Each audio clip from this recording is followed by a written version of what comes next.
Hello friends, फिर से आपका स्वागत है आरएस गुरुजी के इस प्लेटफॉर्म पर। और राजस्थान नगर पालिका अधिनियम 2009 हम कवर करते जा रहे हैं। और जस्ट हमने अभी पढ़ा कुछ जस्ट इससे पहले कि धारा 221 से लेकर धारा 230 तक। इस वीडियो में हम कवर करेंगे धारा 231 से लेकर धारा 240 तक। ये जो बड़े बड़े पेजेज हैं, जो ओरिजिनल एक्ट है उसका मैंने शॉर्ट में आपको यहाँ पर अपने हैंड रिटन नोट्स के रूप में आपको ये पूरा वीडियो समझाने वाला हूँ। सिर्फ ये टू द पॉइंट आपके वहाँ पे काम आने वाला है। तो जो कोर्स पूरे कोचिंग वाले आपको 5,000-7,000 रुपये में करा रहे हैं ना, मैं भी क्वालिटी देख रहा हूँ, क्या कंटेंट है क्या नहीं है सब कुछ मुझे पता है। उसकी तुलना में ये फ्री ऑफ कॉस्ट आपको उससे बेटर क्वालिटी में आपको यहाँ पर उपलब्ध है। ठीक है, तो इस पूरी क्लास में हम नेक्स्ट जो आगे आप पढ़ेंगे वहाँ पर धारा 231 से लेकर धारा 240 पढ़ेंगे। तो लास्ट तक इसका फ़ायदा देखें, लास्ट तक इस पूरी वीडियो को देखें ताकि आपका सारा कंटेंट कवर हो जाए। बिकॉज हर एक जो धारा होती है ना, वो हर एक इंपॉर्टेंट होती है, वहाँ से कुछ ना कुछ इंपॉर्टेंट रहता है जो आपके एग्जाम में आने की संभावना रहती है। लेकिन आगे बढ़ने से पहले एक छोटा सा अनाउंसमेंट आपको कर दूं कि 15 जनवरी 2023 से लेकर 30 अप्रैल 2023 तक एक बैच लॉन्च हो रहा है जिसका नाम है अर्जुन। और अर्जुन क्यों रखा है? क्योंकि टू द पॉइंट है, मछली की आँख के तरह से होगा कि जो क्वेश्चन आपके पेपर में आएगा ना, वही सेम उसी पैटर्न में आपको सिंपल भाषा में टू द पॉइंट में यहाँ पर आपको शॉर्ट नोट्स और वीडियो क्लास उपलब्ध कराने वाला हूँ। ठीक है, तो ये 15 जनवरी से शुरू हो रहा है। पूरे राजस्थान का इससे बेहतर बैच नहीं होगा अगर आप कहीं पर भी तैयारी कर रहे हैं ना।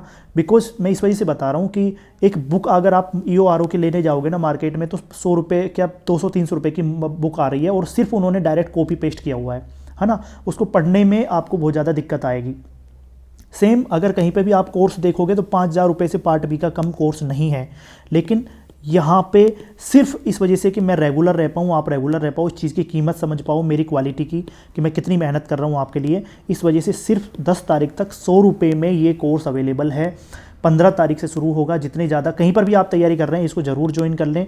एटलीस्ट कंटेंट तो आपको मिलेगा ही ना। वीडियो क्लासेस मत देखना, कंपाइल नोट्स मिल जाएंगे एक जगह, ऑडियो नोट्स मिल जाएंगे आपको, है ना। बहुत सारी चीज़ें इसमें होने वाली है। मैं कह रहा हूँ इतनी सारी चीज़ें आपको 20,000 रुपये में भी कोई नहीं देने वाला। सिर्फ यहाँ पे मैं 100 रुपये इस वजह से ले रहा हूँ ताकि मैं और आप रेगुलर रहें और मैं क्वालिटी मेंटेन कर पाऊँ और ज़्यादा से ज़्यादा लोगों तक मैं पहुँच पाऊँ, ताकि आपको पता चल पाए कि बाहर कितनी लूट मची हुई है। फालतू में कर रहे हैं, कोई मतलब नहीं है। और वो कर रहे हैं जिनका खुद का एग्ज़ाम क्लियर नहीं हुआ। यहाँ पर मैंने RAS 2018 में खुद चयनित हूँ। लास्ट में मैं आपको बता दूंगा 600 से लेकर 700 के बीच में मेरी रैंक रही थी। अभी वर्तमान में केंद्र सरकार सेंट्रल गवर्नमेंट की जॉब में मैं कार्यरत हूँ। 3 अदर गवर्नमेंट एग्जाम भी मैंने निकाले हुए, तो मुझे अच्छा खासा एक्सपीरियंस है। 40-50 एग्जाम देने का अनुभव है। कैसे क्वालिफाई होगा कैसे नहीं होगा सारा चीज़ें मुझे पता है। तो मुझे ऐसा लगता है आप मुझ पर विश्वास कर सकते हैं और देन आप ज़रूर ज्वाइन करें। उसकी जानकारी टेलीग्राम और यहाँ पर उपलब्ध है वीडियो के डिस्क्रिप्शन में। आइए शुरू करते हैं धारा 231 से लेकर धारा 240। तो सबसे पहले हम बात करते हैं धारा 231 की, कि सहकारी आवासन सोसाइटी अपार्टमेंट स्वामी संगम आदि का कर्तव्य। तो जैसे आप मान लो कोई नगर पालिका क्षेत्र में या नगर परिषद क्षेत्र में या नगर निगम क्षेत्र में कोई सहकारी आवासन सोसाइटी बनी हुई, हाउसिंग सोसाइटी बनी हुई है, या कोई अपार्टमेंट बना हुआ है जहाँ पे फ्लैट्स वगैरह हैं, तो जो वहाँ पे जो स्वामी है उसके संगम का कर्तव्य क्या हो, उनकी ड्यूटीज़ क्या बनती हैं। इससे पहले जो धारा पढ़ी थी ना हमने, उसमें पढ़ा था कि जैसे मान लो आप जो खुद के घर में रह रहे हो और आपके जो ठोस अपशिष्ट निकल रहा है, तो आपका दायित्व क्या बनता है, ड्यूटीज़ क्या बनती हैं। तो आपकी ड्यूटीज़ मैंने बताया था कि आपकी ड्यूटीज़ ये बनती हैं कि आप जो है, जैसे धारा 230 में देखो, यही मैंने बताया था ना कि आप है ना जो भी कचरा आपके निकल रहा है उसको घर पे स्टोरेज करें, डस्टबिन रखें आपके पास, और अलग अलग जो प्रकार का जो अपशिष्ट है उसके लिए अलग अलग डस्टबिन रखें। सेम उसी तरीके से अगर आप किसी सोसाइटी में रह रहे हो, किसी अपार्टमेंट में रह रहे हो, तो जो उसका स्वामी है ना, जो उसका स्वामी है उसका भी कुछ ना कुछ ड्यूटीज़ यहाँ पर बताई गई हैं धारा 231 के तहत इस अधिनियम में। तो यहाँ पे लिखा हुआ है, ये सभी अपशिष्ट प्रबंधन हेतु सामुदायिक कचरा पात्र या निस्तारण थैलियाँ उपलब्ध कराएंगे। मतलब जितने भी हाउसिंग सोसाइटियाँ हैं, जितने भी अपार्टमेंट हैं, कुछ भी जो उसके स्वामी हैं, जहाँ पर भी आप किसी सोसाइटी वगैरह में रह रहे हो, है ना, तो वो क्या करेंगे, जो अपशिष्ट प्रबंधन हेतु जो वेस्ट मैनेजमेंट है उसके लिए एक सामुदायिक, जो सबके लिए कॉमन कचरा पात्र रहेगा, डस्टबिन रहेगा, और साथ में अगर निस्तारण की आपको पॉलीथीन्स उपलब्ध कराएंगे जिसमें आप कचरा डाल सकते हो, और जैसे भी कोई गाड़ी आए वहाँ पर आप उसका निस्तारण कर सकते हो। तो ये धारा 231 से सिंपल है। धारा 232 की बात कर लेते हैं। धारा 232 से प्रतिषेध, किस किस का प्रतिषेध किया गया है, क्या चीज़ें बताई गई हैं कि कोई भी व्यक्ति या स्वामी सार्वजनिक स्थान पर गंदगी, ठोस अपशिष्ट या कूड़ा करकट या शव नहीं फैलाएगा। मतलब अगर कोई पब्लिक प्लेस है वहाँ पर आप गंदगी नहीं करोगे, कोई ठोस अपशिष्ट नहीं फेंकोगे, करकट नहीं फेंकोगे, अगर डेड बॉडी है, शव है, वो आप वहाँ पे फेंक के नहीं जाओगे। ये इसका प्रतिबंध यहाँ पर इस अधिनियम के तहत किया गया है, धारा 232 के तहत। समझ आ गया। नेक्स्ट हम बात करते हैं धारा 233 की। धारा 233 कहती है मार्गों को गंदा करने और कोई ठोस अपशिष्ट जमा करने या फेंकने के लिए दंड। अगर आप किसी सार्वजनिक मार्ग को गंदा कर रहे हो या कोई ठोस अपशिष्ट जमा कर रहे हो, है ना, कहीं पर ठोस अपशिष्ट जमा करते जा रहे हो सार्वजनिक स्थान पर, या फिर वहाँ पर सार्वजनिक स्थान पर ठोस अपशिष्ट फेंक रहे हो, तो उसके लिए क्या दंड का प्रावधान किया गया है इस अधिनियम के तहत, ये हम पढ़ने जा रहे हैं धारा 233 में। तो यहाँ पर लिखा हुआ है नगर पालिका 500 रुपये तक का दंड मौके पर ही आरोपित करेगी। मौके पर ही मतलब जैसे मान लो नगर पालिका के किसी अधिकारी ने कर्म जो उसको प्राधिकृत करती है नगर पालिका, तो नगर पालिका का दायित्व रहेगा आपके ऊपर दंड करने का। तो अगर आप कहीं पर मार्ग को गंदा कर रहे हो या कोई ठोस अपशिष्ट फेंक रहे हो या जमा कर रहे हो किसी जगह और आपको देख लिया नगर पालिका के किसी अधिकारी कर्मचारी जिसके पास वो पावर्स हैं, देन आपको मौके पर ही मतलब वहीं पर आपसे 500 रुपये का दंड ले लिया जाएगा। दंड भरना पड़ेगा आपको उसी मौके पर, वहीं पर आपके खिलाफ कार्रवाई हो जाएगी और 500 रुपये का आपको दंड का भुगतान करना पड़ेगा। नेक्स्ट हम बात कर लेते हैं धारा 234 जीव चिकित्सा अपशिष्ट। या तो जीव अपशिष्ट या चिकित्सा अपशिष्ट के लिए क्या प्रावधान किए गए हैं, जैव चिकित्सा अपशिष्ट के लिए क्या प्रावधान किए गए हैं। तो यहाँ पे लिखा हुआ है कि नगर पालिका पर्यावरण संरक्षण अधिनियम 1986 के जैव चिकित्सा अपशिष्ट का प्रबंधक के अनुसार जो शक्तियाँ मिली हुई हैं उसके अनुसार जैव चिकित्सा अपशिष्ट का प्रबंध करेगी। यहाँ पे लिख लो एक थोड़ा सा कि पर्यावरण संरक्षण अधिनियम 1986 के अनुसार शक्तियों का प्रयोग करते हुए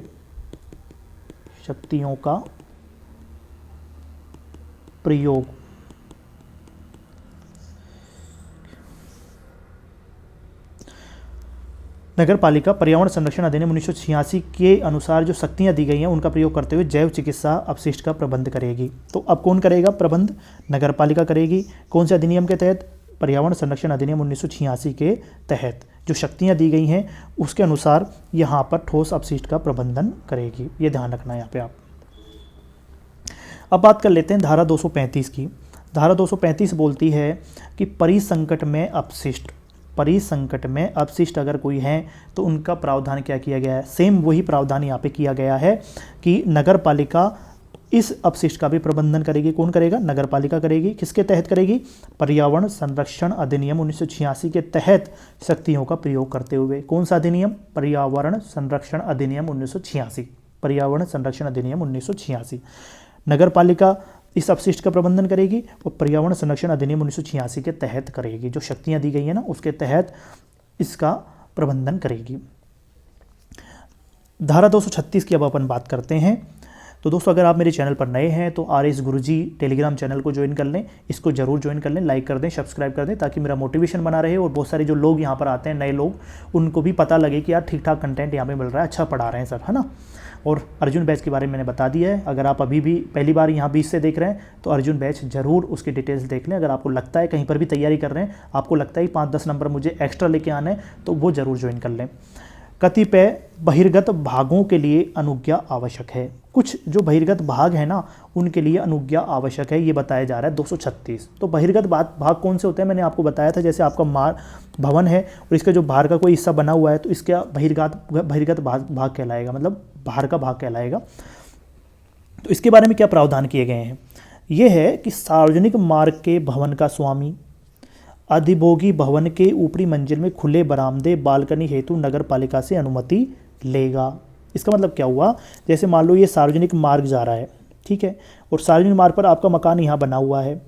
अब इसके लिए अगर आप ये मार्ग तो बना हुआ है लेकिन आपने ऊपर मंजिल जो आपके जो आ रहा है वो इसके ऊपर होके आ रहा है, ऊपरी मंजिल आपने बना दी पिलर खड़ा करके और पिलर के माध्यम से इसको यहाँ पे सार्वजनिक मार्ग में अड़चन पैदा हो रही है। तो अगर आपका जो भवन है अगर सार्वजनिक मार्ग पर है तो उसके ऊपरी वाली जो मंजिल है उसमें अगर कोई खुला बरामदा बनाना है, बालकनी बनानी है, तो आप ऐसा नहीं है कि आप रोड के ऊपर ही बना दो उनको, उसके लिए आपको परमिशन लेनी पड़ेगी नगर पालिका से। नगर पालिका से अनुमति लोगे, जब आपको अनुमति मिल जाएगी तब ही आप सार्वजनिक मार्ग के ऊपर सेकंड मंजिल बना सकते हो, खुले बरामदे बना सकते हो, बालकनी बना सकते हो। वहाँ पर आपको नियमों के अनुसार ही ये बालकनी बनाने की अनुमति दी जाएगी। तो अब यहाँ पर 2-3 चीज़ें निकल के आती हैं कि जो स्वामी है ना, भवन का स्वामी, वो किससे परमिशन लेगा? नगर पालिका से अनुमति लेगा इस चीज़ के लिए। नेक्स्ट हम बात कर लेते हैं, अगर स्वामी आदेश का उल्लंघन करे, अनुज्ञा बिना निर्माण करे, मतलब अब जो आदेश जो दिया गया है उसका उल्लंघन कर देता है। कोई भी आदेश अगर नगर पालिका देती है कि यार ऐसे आपको बनाना है, ऊपर जो ऊपरी वाली जो सेकंड मंजिल आप बनाओगे, फर्स्ट फ्लोर जो बनाओगे, उसको आपको इन नियमों के तहत बनाना है, ये आपकी शर्तें रहेंगी, और आपको या फिर अनुज्ञा ही नहीं दी है उन्होंने, फिर भी आपने क्या कर दिया? निर्माण कर दिया, या फिर गलत निर्माण कर दिया, तो आपके ऊपर जुर्माना लगाया जाएगा। अब जुर्माना कौन सा लगाया जाएगा? जुर्माना लगाया जाएगा 5,000 रुपये से लेकर 10,000 रुपये का जुर्माना ठोका जाएगा आपके ऊपर, बिकॉज आपकी जो शर्तें हमने जो बताई थी उनका आप उल्लंघन कर रहे हो, यही नहीं दी फिर भी आप निर्माण कर रहे हो। तो यहाँ पर आपको 5,000 से लेकर 10,000 रुपये का जुर्माना लगेगा। और अगर अपराध जारी रहता है, आप अपराध जारी करते हो कि आप रोजाना काम कर रहे हो फिर भी नहीं मान रहे हो, तो 50 रुपये से लेकर 100 रुपये प्रतिदिन आपके ऊपर जुर्माना कंटिन्यू किया जाएगा। नेक्स्ट हम बात करते हैं कि अगर कोई भवन का बहिर्गत भाग किसी सार्वजनिक मार्ग का अतिक्रमण करे या मार्ग में अवरोध करे। मैंने अभी आपको बताया जैसे सार्वजनिक मार्ग है, यहाँ भवन का जो बहिर्गत भाग है यहाँ पे आपने एक वो बना दिया, स्लोप बना दिया, और वो सार्वजनिक मार्ग पर आ रहा है, मतलब आपने ज़मीन हड़प ली। जो सार्वजनिक पब्लिक जो रोड है वहाँ पर आपने क्या किया, एक खुद का मकान तो है, यहाँ पे स्लोप बना दिया जो गाड़ी चढ़ने के लिए। अब लोगों को दिक्कत हो रही है, आपने तो रोड पे बना दिया, बहुत सारे लोग ऐसे करते हैं। तो अगर कोई भवन का बहिर्गत भाग किसी सार्वजनिक मार्ग का अतिक्रमण करता है या मार्ग में अवरोध करता है, या जल सेतु या मल नाली पर भी अवरोध या बाधा करता है, मतलब आपका जो यहाँ मान लो यहाँ नाली जा रही है सार्वजनिक नाली, उसमें आपने क्या किया, नींव खोद दी या दीवार बना दी जिससे पानी रुक गया, ठीक है। सीवरेज का पाइप है वो आपने अवरुद्ध कर दिया, तो नगर पालिका लिखित सूचना द्वारा इसे हटाने की अपेक्षा करेगी। नगर पालिका आपको एक लिखित सूचना देगी और आपसे कहेगी कि भाई इसको जल्दी से जल्दी हटाया जाए। ध्यान रखना, कौन करेगा? नगर पालिका करेगा, लिखित सूचना देगी और इसको हटाने की अपेक्षा करेगी, आप इसको फटाफट हटाओ। जो आपने अवरोध पैदा किया हुआ है, आपने अतिक्रमण किया हुआ है, आपने जो जल नाली या जो मल नाली है, सीवेज का पाइप है, वाटर पाइप है, उसको आपने रोक दिया है, पानी जा रहा है उसको आपने अवरुद्ध कर दिया है, ठीक है। तो वहाँ पर नगर पालिका ये काम करेगी। परंतु अगर यह बहिर्गत भाग ऐसे स्थान को नगर पालिका के भाग बनने से पूर्व बना हो, कई बार ऐसा भी हो जाता है ना भाई, नगर पालिका पहले बनी नहीं है, नगर पालिका क्षेत्र में आपका गांव या आपका मकान आ ही नहीं रहा है, लेकिन बाद में नगर पालिका बन गई, ऐसा भी तो हो सकता है ना। पहले आपका मकान बन गया और आपने पहले वो निर्माण कर दिया और बाद में वो नगर पालिका बनी हो, या फिर बाद में जो ये भवन जो आपने बनाया है, बहिर्गत भाग बनाया है, वो नगर पालिका की अनुज्ञा लेकर आपने बनाया है ना। अब क्या होगा, बिकॉज आपने तो निर्माण कर दिया, या तो पहले ही कर दिया था नगर पालिका बनने से, या फिर नगर पालिका की परमिशन से कर दिया और बाद में नगर पालिका ने वहाँ पे रोड निकाल दिया। दो केस हो सकते हैं ना भाई, या तो पहले तो रोड था ही नहीं, आप नगर पालिका में आपका क्षेत्र था ही नहीं, ये मकान आपने बनाया हुआ था, जैसे नगर पालिका बनी यहाँ पे रोड निकल गया। या ऐसा भी हो सकता है आपने पहले नगर पालिका बन गई, आपने परमिशन ले लिया, बाद में नगर पालिका ने रोड निकाल दिया, तो नुकसान तो आपको हुआ ना, नगर पालिका के बनने से गवर्नमेंट की वजह से आपको नुकसान हुआ। अब क्या लिखा हुआ है यहाँ पर, तो इस निर्माण को हटाने में हुए नुकसान की भरपाई हेतु नगर पालिका उस व्यक्ति को प्रतिकर देगी। अब क्या होगा, जो भी आपको नुकसान होगा ना, वो नगर पालिका आपको भुगतान करेगी, प्रतिकर के रूप में आपको भुगतान करेगी। भाई आपका इतना पैसा है, हमारी वजह से, गवर्नमेंट की वजह से आपको हुआ है नुकसान जो हुआ है, इस वजह से हम आपको प्रतिकर देते हैं। तो सीधा सीधा आपको समझ आ गया होगा, नुकसान की भरपाई हेतु क्या करेगी, नगर पालिका उस व्यक्ति को प्रतिकर देगी। ये थी धारा 236। अब बात करते हैं धारा 237 की, कि वर्षा जल के लिए द्रोणी और पाइप बनाना। तो वर्षा जल जब वो आपके पास आ रहा है, यहाँ पे ये बादल से जब वर्षा जल आ रहा है, आपकी छत पे आ रहा है और छत पर आपके पास पानी आ रहा है, तो आपको द्रोणी और पाइप बनाने के लिए यहाँ पे प्रावधान किए गए हैं। अब क्या लिखा हुआ है, नगर पालिका भूमि के स्वामी से छत आदि से जल निकास हेतु पाइप द्रोणी की व्यवस्था की अपेक्षा करेगी। कि नगर पालिका सोचे, नगर पालिका अपेक्षा कर रही है आपसे कि जो भी आपके पास वर्षा का जल आ रहा है, पानी आ रहा है, तो उसको निकास के लिए आप पाइप लगाओ, उसके लिए मोरी वोरी बनाओ, पाइप लगाओ अपने घर में, ताकि जो छत पे जो वर्षा का पानी इकट्ठा हो रहा है वो बाहर निकले। तो ऐसी व्यवस्था की अपेक्षा करेगी। और अगर स्वामी इसका उल्लंघन करता है, पानी ऊपर भरे रखता है, उसको निकास नहीं करना दे रहा है ना, निकास नहीं होने दे रहा, उसको स्टोरेज कर लेता है, तो फिर क्या होगा, जुर्माना 1000 से लेकर 2000 रुपये तक जुर्माना होगा। 1000 रुपये से लेकर 2000 रुपये जुर्माना लगाया जाएगा। तो जल निकास आपको कंपलसरी है करना, पाइप या द्रोणी लगा के, पाइप वाइप लगा के, मोरी निकाल के आपको पानी निकालना जरूरी, जो भी वर्षा का जल आता है आपके यहाँ पे। इससे क्या होगा कि आपके दूसरे के जो घर हैं उसमें भी सीलन नहीं आएगी, आपको भी नुकसान नहीं होगा, है ना। और पानी का जो स्टोरेज है, पानी का जो फ्लो है वो बरकरार रहेगा। एक साथ बहुत सारा पानी निकालोगे, गंदगी हो सकती है, ब्लॉकेज हो सकता है कहीं पर भी, या आपको नुकसान हो सकता है, घर ढह सकता है एक जगह इकट्ठा होने से पानी। तो ये धारा 237 थी। धारा 238 की बात करते हैं। धारा 238 कहती है वर्षा जल संग्रहण संरचना का उपबंध। वर्षा जल संग्रहण संरचना का उपबंध ये किस धारा में किया गया है, धारा 238 में किया गया है। इसमें लिखा हुआ है कि किसी भी सरकारी भवन, कानूनी निकाय, कंपनी में वर्षा जल संग्रहण संरचना होनी आवश्यक होगी। कोई भी सरकारी भवन है या कोई भी कानूनी निकाय है या कोई भी कंपनी है, वहाँ पर वर्षा जल को इकट्ठा करने के लिए, संग्रहण करने के लिए संरचना होना जरूरी है। ये बात ध्यान रख लेना। दूसरी बात, किसी भवन का स्वामी भी वर्षा जल संग्रहण संरचना उपलब्ध कराएगा। अगर कोई भवन का स्वामी है वो भी नगर पालिका क्षेत्र में वर्षा जल संग्रहण संरचना उपलब्ध करवाना उसकी जिम्मेदारी है, ध्यान रखना। अगर भवन स्वामी ऐसी संरचना उपलब्ध कराने में विफल रहता है तो क्या होगा, मान लो कोई भवन का स्वामी अगर कोई जल ऐसी संरचना उपलब्ध नहीं करवा रहा है या फिर वर्षा जल को संग्रहण नहीं कर रहा है, उसने कोई ऐसी संरचना नहीं बनाई हुई है ना, घर में, कि वर्षा का जल वहाँ पर इकट्ठा हो जाए, तो उस पर यहाँ पर जुर्माना लगाया जाएगा। जुर्माना कितना होगा, 10,000 रुपये से लेकर 20,000 रुपये तक का जुर्माना होगा। ये डायरेक्ट पूछे जाते हैं। 10,000 रुपये से लेकर 20,000 रुपये का जुर्माना होगा। अभी आप ध्यान रखना यार, 10, 20, 30,000 रुपये में तो आपके पास पानी इकट्ठा करने का कोई टैंक बना सकते हो आप, तो ये बनवा लो, वो ज़्यादा अच्छा है। लेकिन इसको फॉलो नहीं कर रहे हैं आजकल, फॉलो करते नहीं है, नियम सारे बनाए गए लेकिन फॉलो नहीं करते, क्योंकि यार कौन मुख्य नगर पालिका अधिकारी जा जाके देखा भाई तूने घर में कोई टैंक बनाया कि नहीं बनाया, ये सब किया नहीं किया, वो भी सब अपने अपने लगे रहते हैं। लेकिन बाकी प्रावधान यहाँ पे गवर्नमेंट ने सारे किए हुए हैं कि वर्षा जल इतना हो रहा है, बाहर पानी वैसे ही वेस्टेज हो रहा है, और अगर ये ऐसी इस पर अगर प्रावधान, अगर इसको वो लागू कर दिया जाए, इसको अगर इस पर ध्यान दिया जाए, तो बहुत सारा पानी जो है ना वेस्ट होने से हमारा बच सकता है, जो नालियों में बह के निकल जाता है जब भी वर्षा होती है। तो अगर आप जब भी कोई अधिशासी अधिकारी बने तो इस पे ज़रूर फोकस करना, आपकी ड्यूटी होनी चाहिए कि हर घर में ये टैंक हो वर्षा के जल इकट्ठा करने से, ताकि वर्षा का जल वहाँ पे इकट्ठा करने का एक टैंक होना चाहिए, संरचना होनी चाहिए। नहीं तो उन पर आप ये जुर्माने लगाओ, ताकि जो हमारी भगवान ने जो इतना ज़्यादा जो बेशकीमती जो पानी है ना, वो हमारे ज़्यादा से ज़्यादा संरक्षण हो सके उसका। ये आप कभी अधिशासी अधिकारी बनो, और अगर मेरी आपको वीडियो फ्री वाली वीडियो पसंद आ रही है ना, तो बस इतना से गुरु दक्षिणा में ये कर देना कि ये इस पानी को ज़रूर बचा लेना, उनके ऊपर ज़्यादा से ज़्यादा जुर्माना लगाना। अब कोशिश करना कि अपने नगरीय निकाय में आप वर्षा जल को इकट्ठा करने की संरचना वहाँ पर बनवा सको, हर एक घर में, हर एक कंपनी में, हर एक सरकारी ऑफिस में, ताकि पानी वेस्टेज नहीं हो। नेक्स्ट हम बात कर लेते हैं, अगर किसी भवन में वर्षा जल संग्रहण संरचना न हो तो वहाँ नल कनेक्शन नहीं दिया जाएगा। कितना इंपॉर्टेंट बात है। अगर किसी घर में वर्षा जल संग्रहण की व्यवस्था नहीं है तो उसको नल कनेक्शन मत दो भाई, पानी का बिल्कुल कनेक्शन मत दो, जल संबंध वहाँ पे मत करो, पानी का कनेक्शन ही मत दो। पानी का कनेक्शन जब मिलेगा, जल का संबंध तब होगा, आपके यहाँ पर नल कनेक्शन तब होगा जब आप वर्षा जल संग्रहण संरचना उपलब्ध करवाओगे या बनवाओगे। तो ये कितनी अच्छी चीज़ है। लेकिन आपको पता है आजकल तो नल का कनेक्शन वैसे ही हो जाता है, डायरेक्ट लगाया, बस खोदा, कनेक्शन हुआ, बिल आना शुरू हो जाता है। कोई यही नहीं देख रहा कि यहाँ पे ये प्रावधान का पालन किया गया है या नहीं किया गया। नेक्स्ट है मकानों पर ब्रैकेट इत्यादि लगाना।